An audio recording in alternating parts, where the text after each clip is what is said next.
सर्वांना श्री स्वामी समर्थ. स्वामींचे आपल्या आयुष्यातील स्थान हे अनन्य साधारण आहे. स्वामी हे आईप्रमाणे आपली काळजी घेतात.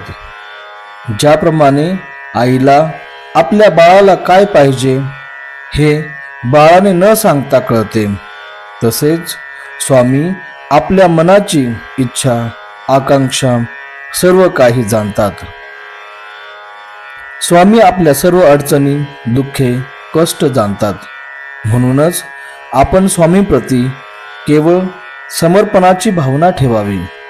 आपले सर्व काही स्वामीचरणी अर्पण करावे आणि जसा अर्जुनाने आपल्या रथाचा लगाम श्रीकृष्णाच्या हाती दिला होता, तसाच आपण आपल्या आयुष्याचा दोर ही स्वामींच्या हाती द्यावा.